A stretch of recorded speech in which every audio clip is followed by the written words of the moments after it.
புதுச்சேரியில் பல்வேறு வழித்தடங்களில் இயக்க புதுச்சேரி அரசு சார்பில் புதியதாக 25 புதிய மின்சார பேருந்து மற்றும் 38 மின் ரிக்ஷா சேவையை துணைநிலை ஆளுநர் மற்றும் முதலமைச்சர் ஆகியோர் கொடியசைத்து வைத்து துவக்கி வைத்தனர்.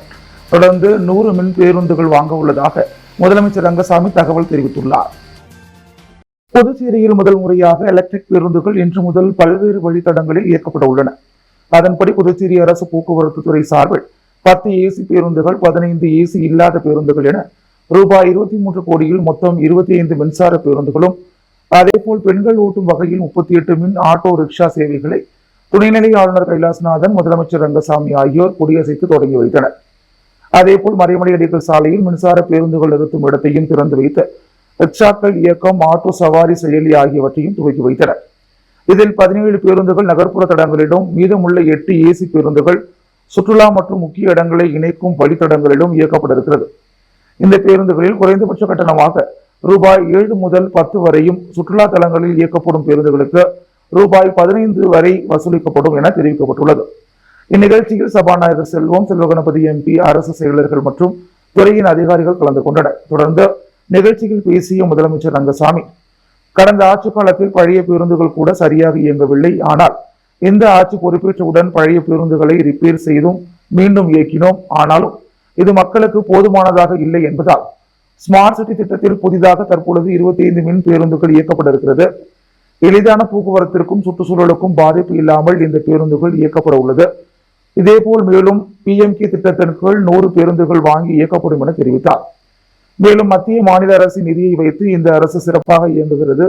துப்புரவு பணியாளர்கள் இடங்களை நேரடியாக இந்த அரசு நிரப்பலாம் என்று கோரிக்கை வைக்கிறார்கள். ஆனால் மத்திய அரசின் உத்தரவுப்படி குரூப் டி பதவிகள் கலைக்கப்பட்டு விட்டன. எனவேதான் அவுட் சோர்சிங் முறையில் எடுக்கப்பட வேண்டியிருக்கிறது. இந்த தொகுதியில் மின் பேருந்து திட்டம் துவக்கி வைக்கப்படும் போது சம்பந்தப்பட்ட சட்டமன்ற உறுப்பினருக்கு புதுச்சேரியை சேர்ந்தவர்களை ஏன் வேலைக்கு வைக்கவில்லை என்று கோபம் வரலாம். ஆனால் ஒட்டுமொத்தமாக மக்களுக்கு என்ன பயன் என்றுதான் பார்க்க முடியும். மின்சார பேருந்துகள் இயக்கத்தில் தனியார் நிறுவன ஒப்பந்தத்தில் என்ன சொல்லப்பட்டு இருக்கிறது என சட்டமன்ற உறுப்பினர் நேருவிற்கு குழப்பம் இருக்கலாம். அதனை கேட்டால் குழப்பங்களுக்கு தகுந்த விளக்கம் அளிக்கப்படும் என தெரிவித்தார். இந்நிகழ்ச்சிக்கு முன்னதாக புதுச்சேரி சாலை போக்குவரத்து கழகம் தனியார் பங்களிப்புடன் மின் பேருந்துகளை இயக்குவதற்கு எதிர்ப்பு தெரிவித்து சுயேட்சை சட்டமன்ற உறுப்பினர் நேரு தலைமையில் நிகழ்ச்சி நடக்கும் இடத்திற்கு எதிரே உள்ள தாவரவியல் பூங்கா அருகே ஆர்ப்பாட்டம் நடத்தப்படும் என அறிவிக்கப்பட்டிருந்தது. ஆனால் நிகழ்ச்சி நடைபெறும் இடம் அருகே என்பதால் காவல்துறை அனுமதி மறுத்துவிட்டது. இருப்பினும் விழா நடைபெறுவதற்கு முன்னதாகவே சட்டமன்ற உறுப்பினர் தலைமையில் 50க்கும் மேற்பட்ட சமூக ஆர்வலர்கள் கருப்பு கொடியுடன் குவிந்தனர். அப்போது விழா நடைபெறும் இடத்திற்கு துணைநிலை ஆளுநர் கைலாசநாதன், முதலமைச்சர் ரங்கசாமி ஆகியோர் காரில் வந்தனர். அப்போது காரை சூழ்ந்து கொண்டு அவருக்கு கருப்பு கொடி காட்டினர். அப்போது அங்கிருந்த போலீசார் இருவரையும் பாதுகாப்புடன் விழா நடைபெறும் இடத்திற்கு அழைத்துச் சென்றனர்.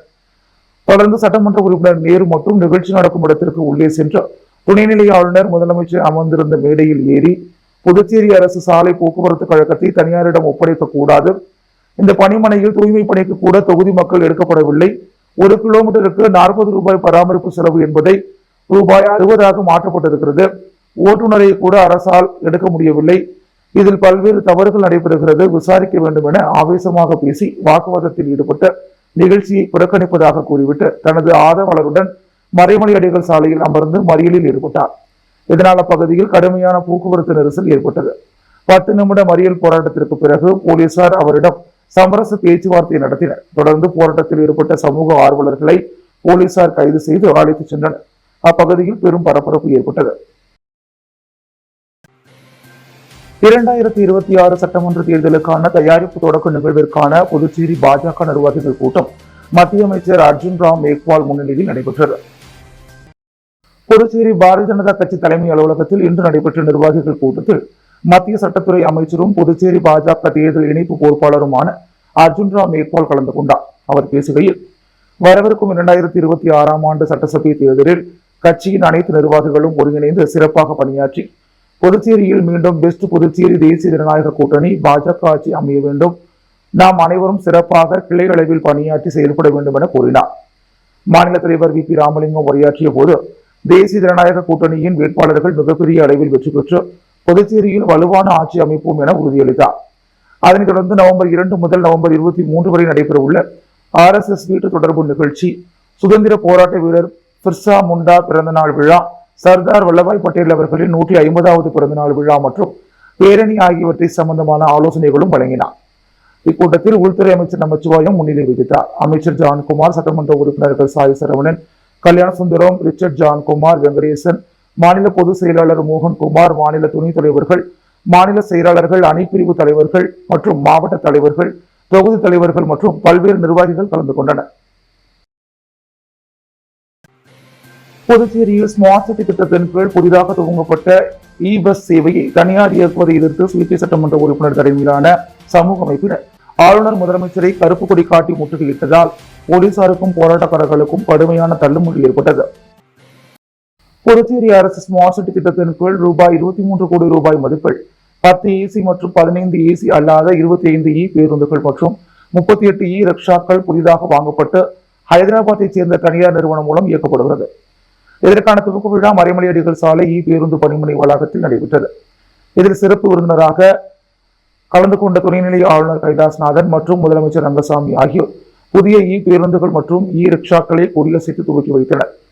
இந்நிலையில் விழா நடைபெற்ற பேருந்து பணிமனை முன்பு ஒன்று திரண்ட தமிழ் உரிமை பாதுகாப்பு இயக்கத்தினர், அதன் தலைவர் பாவானன் மற்றும் மங்கையர் செல்வம் தலைமையில் புதிய பேருந்து நிலையத்திற்கு தமிழில் பெயர் வைக்க வேண்டும் என வலியுறுத்தி விழாவை முற்றுகையிட்டு போராட்டத்தில் ஈடுபட்டனர். அப்போது போலீசாருக்கும் போராட்டக்காரர்களுக்கும் இடையே கடுமையான தள்ளுமுள்ளு வாக்குவாதத்தில் ஈடுபட்டனர். இந்த பரபரப்பு அடைவதற்குள் பேருந்து சேவையை தனியார் இயக்க எதிர்ப்பு தெரிவித்த சட்டமன்ற உறுப்பினர் நீர் தலைமையிலான அவரது ஆதரவாளர்கள் கருப்பு கொடியுடன் விழா நடக்கும் இடத்தில் திரண்ட போராட்டக்காரர்கள் சாலையில் அமர்ந்தும் படுத்தும் கண்டன கோஷங்களை எழுப்பினர். அவர்களை போலீசார் கைது செய்த நிலையில் விழா மேடைக்கு சென்ற சட்டமன்ற உறுப்பினர் நேரு முதலமைச்சருடன் கடுமையான வாக்குவாதத்தில் ஈடுபட்டார். இதனால் விழாவில் பெரும் பரபரப்பு நிலவியது. புதுச்சேரியில் செயல்படும் தேசிய மக்கள் மன்றத்தை அரசியல் கட்சியாக பதிவு செய்து விட்டோம் என்றும் புதுச்சேரியில் 30 தொகுதிகளிலும் போட்டியிடுவோம் எனவும் லாட்டரி அதிபரும் தேசிய மக்கள் மன்ற நிறுவனர் சார்லஸ் மார்டின் தெரிவித்துள்ளார். இன்று செய்தியாளர்களை சந்தித்த அவர், புதுச்சேரியில் 15 தொகுதிகளில் தேசிய மக்கள் மன்றம் திறக்கப்பட்டுள்ளது. மீதமுள்ள தொகுதிகளிலும் விரைவில் மக்கள் மன்றம் திறக்கப்படும் என்றும் தேசிய மன்றத்தை கட்சியாக பதிவு செய்ய நடவடிக்கை எடுக்கப்பட்டுவிட்டது. தேர்தல் ஆணையத்தின் முடிவிற்கு காத்திருக்கின்றோம் என்றும் 30 தொகுதிகளிலும் போட்டியிடுவதுதான் எங்கள் திட்டம் என்றும் கூறினார். சிங்கப்பூரை போல் புதுச்சேரியை உருவாக்க வேண்டும் என்பதுதான் என் நோக்கம். கட்சி தொடங்குவதற்கான பணிகள் விறுவிறுப்பாக நடைபெற்று வருவதாகவும் எங்கள் செயல்பாடுகளை பார்த்து பல அரசியல் கட்சிகளில் உள்ளவர்கள் நம்பிக்கை பெற்று எங்களுடன் இணைந்து பணியாற்ற ஆர்வமாக உள்ளனர், எங்களை தேடி வருகின்றனர் எனவும் தெரிவித்தார். புதுச்சேரியில் தினம் ஒரு கொலை நடக்கிறது. புதுச்சேரிக்கு என்னை அனுப்பவே குடும்பத்தார் பயப்படுகிறார்கள். இருப்பினும் அரசியலுக்காக நான் வரும்பொழுது பவுன்சர்கள் தேவை என கூறிய அவர், புதுச்சேரிக்கு அரசியல்வாதிகள் எளிமை என கூறும் நிலையில் 25 ஆண்டுகளாக அவர்கள் டீ கடையில் உட்கார்ந்தும் பேருந்து நிலையத்தில் உட்கார்ந்தும் என்ன பயன்? தொழில்நுட்பத்திற்கு ஏற்ப மக்களுக்கு சேவையாற்ற வேண்டும், வளர்ச்சிக்கு உண்மையாக பாடுபட வேண்டும் என சார்லஸ் மார்டின் தெரிவித்தார். புதுச்சேரி விடுதலை நாள் கொண்டாடப்பட உள்ள இடத்தின் அருகில் நடைபாதை முழுவதும் கழிவுநீர் பரவி உள்ளதால் ஃபுட் மார்க்கெட் வியாபாரிகள் பாதிப்படைந்துள்ளனர். புதுச்சேரி கடற்கரை காந்தி சிலை அருகே உள்ள நகராட்சிக்கு சொந்தமான இடத்தில் ஃபுட் மார்க்கெட் உள்ளது. இங்கு இருக்கும் கட்டண கழிப்பிடத்தில் உள்ள தொட்டியில் இருந்து மனித கழிவுகள் வெளியேறி அப்பகுதி நடைபாதை முழுவதும் பரவி சுகாதார சீர்கேட்டை உருவாக்கி துர்நாற்றம் வீசுகிறது. இதனால் சுற்றுலா பயணிகள், உள்ளூர் வாசிகள் உள்ளே வருவதற்கு அச்சப்படுகின்றனர். இந்த கழிப்பிடத்தை குத்தகை எடுத்தவரும் இதை பற்றி கண்டுகொள்வதில்லை. நகராட்சி நிர்வாகமும் கண்டுகொள்வதில்லை. வியாபாரமின்றி வருமானம் பாதிக்கப்படுவதுடன் நோய் தொற்றுக்கு ஆளாகி விடுவோமோ என்றும் வியாபாரிகள் அச்சப்படுகின்றனர். இதன் அருகில் தான் புதுச்சேரி விடுதலை நாள் கொண்டாடும் பணிகளும் விறுவிறுப்பாக நடைபெற்று வருகிறது. இங்கு இது போன்ற சூழல் தொடர்ந்து ஏற்பட்டு வருகிறது. எனவே அரசு துரித நடவடிக்கை எடுத்து நிரந்தர தீர்வு காண வேண்டும் என ஃபுட் மார்க்கெட் வியாபாரிகள் எதிர்பார்க்கின்றனர். புதுச்சேரியில் லஞ்ச ஒழிப்பு வாரத்தை முன்னிட்டு தலைமை செயலர் உள்ளிட்ட அரசு செயலர்கள் நேர்மைக்கான உறுதிமொழியை ஏற்றுக்கொண்டனர். அக்டோபர் மாதத்தின் இறுதி வாரத்தில் லஞ்ச ஒழிப்பு விழிப்புணர்வு வாரம் புதுச்சேரி அரசு சார்பில் கடைபிடிக்கப்படுகிறது. இந்நிலையில் தலைமைச் செயலகத்தில் தலைமைச் செயலர் சரத் சௌகான் நேர்மைக்கான உறுதிமொழியை வாசிக்க தலைமைச் செயலக ஊழியர்கள் அனைவரும் ஏற்றுக்கொண்டனர். இதனைத் தொடர்ந்து அரசு செயலர் கேசவன் உறுதிமொழியை தமிழில் வாசிக்க அனைவரும் ஏற்றுக்கொண்டனர். நிகழ்ச்சியில் அரசு செயலர்கள் மற்றும் தலைமைச் செயலக அனைத்து ஊழியர்களும் கலந்து கொண்டனர். புதுச்சேரி உருளையன்பட்டி தொகுதியில் பிரதமர் மோடியின் மனதின் குரல் நிகழ்ச்சி ஒளிபரப்பப்பட்டது. மாதந்தோறும் கடைசி ஞாயிற்றுக்கிழமைகளில் நாட்டு மக்களுக்கு பாரத பிரதமர் நரேந்திர தாமோதர் தாஸ் மோடி வானொலி வழியாக உரையாற்றும் மனதின் குரல் நிகழ்ச்சியின் 127வது பதிப்பு புதுச்சேரி உருளையன்பட்டி சட்டமன்ற தொகுதியில் 19வது கிளையின் சார்பாக சிறப்பான முறையில் ஒளிபரப்பு செய்யப்பட்டது. வர்த்தக பிரிவின் மாநில இணையமைப்பாளர் மதன் ஏற்பாட்டில் 19வது கிளை தலைவர் ரான் முன்னிலையில் நிகழ்ச்சியில் சிறப்பு அழைப்பாளராக உருளையன்பட்டி தொகுதியின் பொறுப்பாளர் மூர்த்தி, மேலும் மாநில பொதுக்குழு உறுப்பினர் வைத்தியநாதன், மாநில செயற்குழு உறுப்பினர் தேன்மொழி, மாநில சிறப்பு அழைப்பாளர் கணபதி, முன்னாள் தொகுதி தலைவர் தனசேகரன், மூத்த உறுப்பினர் செங்கதிர், தொகுதி துணைத் தலைவர்கள் விஜயபாஸ்கர், பாபு, மேலும் பாஜக நிர்வாகிகள் வெற்றிவேல், அருள், பாலாஜி, பச்சையம்மாள், மகாலட்சுமி உட்பட பலர் கலந்து கொண்டனர். தாவரவியல் பூங்காவில் ஆங்கிலத்தில் உள்ள ஐ லவ் பாண்டி என்கின்ற செல்ஃபி பாயிண்டை வாசகத்தை அகற்ற கோரி தமிழ் அமைப்பினர் முற்றுகையிட்டு போராட்டத்தில் ஈடுபட்டனர். ஸ்மார்ட் சிட்டி திட்டத்தின் கீழ் 200 ஆண்டுகள் பழமை வாய்ந்த தாவரவியல் பூங்கா புனரமைக்கப்பட்டு கடந்த 2 தினங்களுக்கு முதலமைச்சர் ரங்கசாமி திறந்து வைத்தார். பூங்காவின் நுழைவு வாயிலில் ஐ லவ் பாண்டி என்ற ஆங்கில வாசகத்துடன் செல்ஃபி அமைக்கப்பட்டுள்ளது. இந்நிலையில் ஆங்கிலத்தில் அமைக்கப்பட்டுள்ள செல்ஃபி பாயிண்டை தமிழ் வாசகத்தில் அமைக்க கோரி வேளாண் துறை அலுவலகத்தை முற்றுகையிட்டு வாக்குவாதத்தில் ஈடுபட்டனர். தொடர்ந்து செல்ஃபி பாயிண்டை மூடவும் தமிழ் அமைப்பினர் வலியுறுத்தியதால் அதனை மூடினர். மேலும் தமிழில் செல்ஃபி பாயிண்ட் அமைக்கவில்லை என்றால் அடுத்த கட்டமாக ஆங்கிலத்தில் உள்ள செல்ஃபி பாயிண்டை அகற்றும் போராட்டத்தில் ஈடுபட போவதாகவும் எச்சரிக்கை விடுத்து சென்றதால் பரபரப்பு ஏற்பட்டது. தென்கிழக்கு வங்கக்கடலில் உருவாகியுள்ள மோண்டா புயல் காரணமாக புதுச்சேரி, காரைக்கால் துறைமுகங்களில் 2ஆம் எண் புயல் எச்சரிக்கை கூண்டு ஏற்றப்பட்டுள்ளது. தமிழகத்தில் வடகிழக்கு பருவமழை தீவிரமடைந்துள்ளதால் பல்வேறு மாவட்டங்களில் கனமழை பெய்து வருகிறது. இதனைத் தொடர்ந்து தென்கிழக்கு வங்கக்கடல் பகுதிகளில் புதிய காற்றழுத்த தாழ்வு பகுதி உருவானது. இது இன்று காற்றழுத்த தாழ்வு மண்டலமாக வலுப்பெற்றுள்ளது. தென்மேற்கு மத்திய மேற்கு வங்கக்கடலில் புயலாக வலுவடையும் என்றும் இந்த புயலுக்கு மோண்டா என பெயரிடப்பட்டுள்ளதாக சென்னை வானிலை ஆய்வு மையம் தெரிவித்துள்ளது. இந்நிலையில் புதுச்சேரி மற்றும் காரைக்கால் துறைமுகங்களில் 2ஆம் எண் புயல் எச்சரிக்கை கூண்டு ஏற்றப்பட்டுள்ளது. மீனவர்கள் யாரும் கடலுக்குள் செல்லக்கூடாது என மீன்வளத்துறை சார்பில் எச்சரிக்கை விடுக்கப்பட்டுள்ளதால் மீனவர்கள் படகுகளை துறைமுகங்களில் நிறுத்தி வைத்துள்ளனர். அகில பாரதிய வித்யார்த்தி பரிஷத் சார்பில் புதுச்சேரி பல்கலைக்கழக மாணவர்களுக்கான கட்டணமில்லா தினசரி பேருந்து இயக்காத புதுவை பல்கலைக்கழக நிர்வாகத்தை கண்டித்து மாணவர்களின் தொடர் முழக்க போராட்டம் நடைபெற்றது. புதுவை பல்கலைக்கழகத்தில் புதுவையை சார்ந்த 1500க்கும் மேற்பட்ட மாணவ மாணவியர்கள் பல்வேறு துறைகளில் பயின்று வருகின்றனர். இவர்களுக்காக புதுவை பல்கலைக்கழக நிர்வாகம் மூலம் 10க்கும் மேற்பட்ட தினசரி கட்டணமில்லா பேருந்துகள் இயக்கப்பட்டு வில்லியனூர், அரியாங்குப்பம், கதிர்காமம் மற்றும் கோரிமேடு போன்ற முக்கியமான வழித்தடங்களில் இயங்கி வந்தன. இந்த பேருந்துகள் கொரோனா பெருந்தொற்றுக்கு பிறகு இயக்கப்படவில்லை. இதனை கண்டித்து அகில பாரதிய வித்யார்த்தி பரிஷத் பல்வேறு முறை நிர்வாகத்தை சந்தித்து கோரிக்கை விடுத்தனர். பல்கலைக்கழக நிர்வாகம் நிதி பற்றாக்குறை என்ற காரணத்தை கூறி மாணவர்களின் கோரிக்கைகளை தொடர்ந்து உதாசீனப்படுத்தி வருகிறது. புதுவை பல்கலைக்கழகத்தின் அலட்சியத்தையும் அதிகார போக்கினையும் கண்டித்து அகில பாரதிய வித்யார்த்தி பரிஷத் மாணவர்கள் அமைப்பின் தொடர் முழக்க போராட்டம் இன்று பல்கலைக்கழக நுழைவு வாயில் முன்பு கொட்டும் மழையில் நடைபெற்றது. இந்த தொடர் போராட்டத்தில் மாணவர்கள் பெருந்திரளாக கலந்து கொண்டனர். புதுச்சேரியில் ஹைகோர்ட் கிளை அமைக்க நடவடிக்கை எடுக்கப்படும் என மத்திய சட்டத்துறை அமைச்சர் அர்ஜுன் ராம் மேக்வால் தெரிவித்துள்ளார். மத்திய சட்டம் மற்றும் நீதித்துறை இணையமைச்சர் அர்ஜுன் ராம் மேக்வால் நேற்று புதுச்சேரி வந்தார்.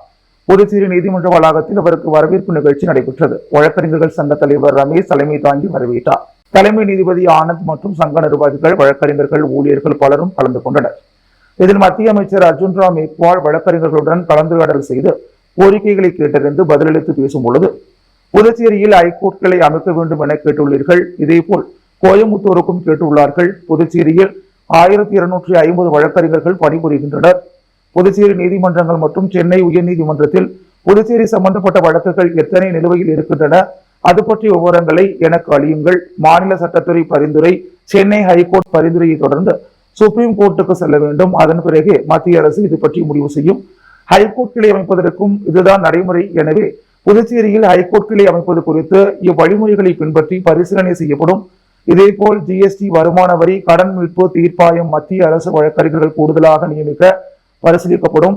வழக்கறிஞர் சாம்பர் கட்டிடம் கட்டுவதற்காக மத்திய நிதியளிப்பு திட்டத்தில் நிதி அளிக்க நடவடிக்கை எடுக்கப்படும் என்றார். பர்மிட் இன்சூரன்ஸ் இல்லாத தமிழக ஆட்டோவை புதுச்சேரி ஆட்டோ ஸ்டாண்டில் இயக்கி பிரச்சனை செய்யும் தமிழக ஆட்டோ மற்றும் கட்ட பஞ்சாயத்து நபர்கள் மீது சட்டப்படி நடவடிக்கை எடுக்க சிங்காரவேலர் ஆட்டோ சங்கம் சார்பில் காவல் நிலையத்தில் புகார் அளிக்கப்பட்டது. புதுச்சேரி காலாப்பட்டு சுனாமி குடியிருப்பு சிங்காரவேலர் ஆட்டோ ஸ்டாண்ட் தலைவர் பிரகாஷ், செயலாளர் வெண்ணில்ராஜ், பொருளாளர் ஆனந்த், உறுப்பினர்கள் அன்பு, ஆரோக்கியதாஸ், குமார் ஆகியோர் கூட்டாக சென்று காலாப்பட்டு காவல் நிலையத்தில் துணை ஆய்வாளர் மார்க் இளங்கோவிடம் புகார் அளித்தனர்.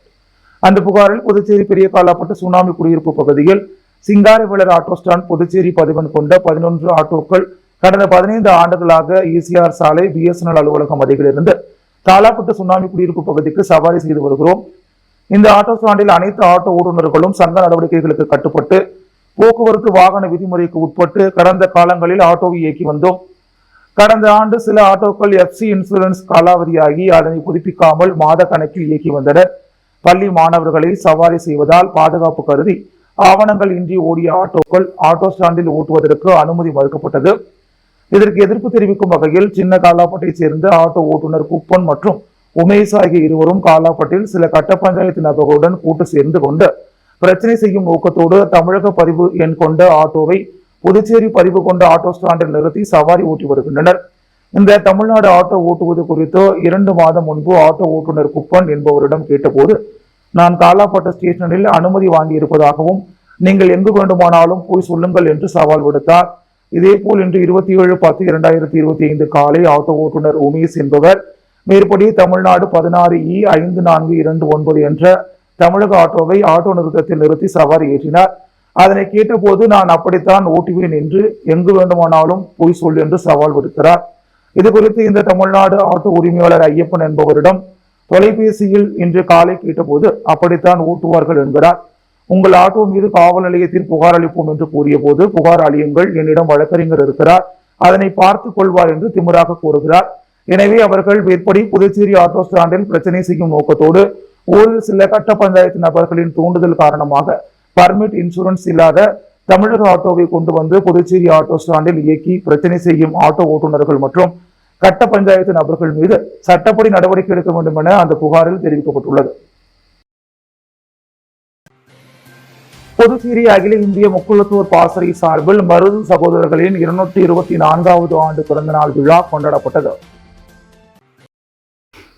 அகில இந்திய முக்குளத்தூர் பாசறை தலைவர் சிற்றரசு ஆணைக்கு இணங்க புதுச்சேரி அகில இந்திய முக்குளத்தூர் பாசறை சார்பில் மருது சகோதரர்களின் 224வது ஆண்டு பிறந்தநாள் விழாவை கொண்டாடும் வகையில் 200க்கும் மேற்பட்ட மக்களுக்கு இனிப்பு வழங்கும் நிகழ்ச்சி ரெட்டியார்பாளையத்தில் உள்ள பாண்டியன் ஹோட்டலில் நடைபெற்றது.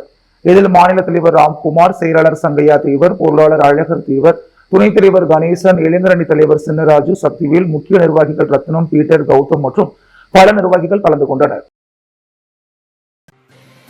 குயவர்பாளையம் செல்வமுத்து குமாரசுவாமி கோவிலில் 5ஆம் ஆண்டு கந்தசஷ்டி சூரசம்ஹார விழாவில் திமுக தலைமை பொதுக்குழு உறுப்பினர் JVS ஆறுமுகம் தனது குடும்பத்துடன் கலந்து கொண்டு சுவாமியை வழிபட்டார். புதுச்சேரி குயவர்பாளையத்தில் முத்து விநாயகர், வள்ளி தேவசேனா சமேத செல்வமுத்து குமாரசுவாமி கோவிலில் 5ஆம் ஆண்டு கந்தசஷ்டி சூரசம்ஹார விழா திருக்கல்யாண உற்சவ விழா கடந்த 21ஆம் தேதி கணபதி ஹோமம் விக்னேஸ்வர பூஜையுடன் தொடங்கியது. தொடர்ந்து காப்பு கட்டுதல் நடைபெற்று ஹோம பூஜைகள் நடைபெற்றது. நேற்று 5ஆம் நாள் ஹோம பூஜைகள் நடைபெற்று சுவாமி திருக்கல்யாணம் முகூர்த்த கால் நடுதல் விழா நடைபெற்றது. தொடர்ந்து ஸ்ரீ பராசக்தியிடம் இருந்து வேல் வாங்குதல் நிகழ்ச்சி நடைபெற்றது. தொடர்ந்து சிங்கமுகன் சூரசம்ஹார விழா 108 கன்னிகளால் லலிதா சகசிரநாம பூஜை சுவாமி உள்புறப்பாடு நடைபெற்றது. இதில் திமுக தலைமை பொதுக்குழு உறுப்பினர் JVS ஆறுமுகம் என்கின்ற சரவணன் தனது குடும்பத்துடன் கலந்து கொண்டு சுவாமியை வழிபட்டார். முன்னதாக சுவாமிக்கு சிறப்பு பூஜைகள் செய்யப்பட்டு மகா தீபாரதனை காண்பிக்கப்பட்டது. இதில் திரளான பக்தர்கள் கலந்து கொண்டனர். மேலும் 28ஆம் தேதி திருக்கல்யாண விழாவும், 29ஆம் தேதி மஞ்சள் நீரூற்று விழா, 30ஆம் தேதி ஊஞ்சல் உற்சவம் சேவையும் நடைபெற உள்ளது. இதற்கான ஏற்பாடுகளை ஆலய நிர்வாக அதிகாரி செந்தில்குமார், தலைவர் கணேஷ், துணைத் தலைவர் ரமேஷ் என்கின்ற சிவராமன், செயலாளர் கோபால், பொருளாளர் கணேஷ், உறுப்பினர் இந்திரா மற்றும் விழா குழுவினர்கள் ராஜேஷ், கிருஷ்ணமூர்த்தி, ஸ்டீபன் ராஜ், வினோத், ராமகிருஷ்ணன் மற்றும் கந்தசஷ்டி உற்சவதாரர்கள், உபயதாரர்கள் உள்ளிட்ட பலர் சிறப்பாக செய்து வருகின்றனர். ஆரியங்குப்பம் செடிலாடும் செங்கலநீர் மாரியம்மன் ஆலயத்தில் கந்தசஷ்டி விழாவை முன்னிட்டு முருகப்பெருமான் வேல் வாங்கும் நிகழ்ச்சி நடைபெற்றது. ஆரியங்குப்பம் அருள்மிகு செடிலாடும் செங்கலநீர் மாரியம்மன் திருக்கோவில் தேவஸ்தானத்தில் உள்ள தனி சன்னதி கொண்டிருக்கும் சீர்மிகு வள்ளி தெய்வானை உடனுரை சுப்பிரமணிய பெருமாள் ஆலயத்தின் 11ஆம் ஆண்டு கந்தசஷ்டி பெருவிழா கடந்த ஐப்பசி மாதம் 5ஆம் தேதி புதன்கிழமை முதல் காப்பு கட்டி விரதம் ஆரம்பிக்கப்பட்டது. நேற்று 5ஆம் நாள் முருகப்பெருமான் அம்மனிடம் வேல் வாங்கும் நிகழ்வு மிக சிறப்பாக நடைபெற்றது. முருகப்பெருமான் மற்றும் அம்மன் சிறப்பு அலங்காரத்தில் மின் விளக்குகளால் அலங்கரித்து வீதி உலா வந்தது. தொடர்ந்து அன்னதானம் நடைபெற்றது. இந்த விழாவில் சிறப்பு அழைப்பாளராக அரியாங்குப்பம் புதுச்சேரி காங்கிரஸ் மாநில செயலாளர் விஜயலட்சுமி ஜெயமூர்த்தி மற்றும் காங்கிரஸ் சிறப்பு அழைப்பாளர் தனபால், அரியாங்குப்பம் முன்னாள் வட்டார காங்கிரஸ் தலைவர் சிவராமகிருஷ்ணன், ஸ்ரீ வெங்கடேச பெருமாள் பக்தஜனா சபை தலைவர் ஜெயச்சந்திரன், பூபதி, கணபதி, ஜெயகாந்தன், சிவராமன், மாரியம்மன் கோவில் தேவஸ்தானத்தின் அறங்காவல் குழு முன்னாள் தலைவர் கிருஷ்ணமூர்த்தி, முன்னாள் தலைவர் வீரப்பன், முன்னாள் செயலாளர் காமராஜ், பாலபாஸ்கர், ஆர்கே நகர் ஆர் பாபு, மாணிக்கவேல், மூர்த்தி, நாராயணசாமி, பழனி என்கின்ற ராஜாராம், தேசிங்கு, சங்கர், நேரு, கோபால்சாமி, ராஜாராம், ரவிச்சந்திரன், குமார் உள்ளிட்ட பலர் கலந்து கொண்டு சிறப்பித்தனர். இவ்விழாவிற்கான ஏற்பாடுகளை மாரியம்மன் கோவில் தேவஸ்தான தனி அதிகாரி அமுல் என்கின்ற கமலஜோதி மற்றும் சிவசக்தி வேலன், ஆன்மீக குழு தலைவர் ருத்ரகுமார், வழக்கறிஞர் தனசேகர், ஆரியன் மற்றும் பலர் செய்து வந்தனர். நேற்றைய உபயத்தினை சீனிவாசன், அமிர்தம், பூக்கார குடும்பத்தினர் ஆகியோர் சிறப்பாக செய்திருந்தனர்.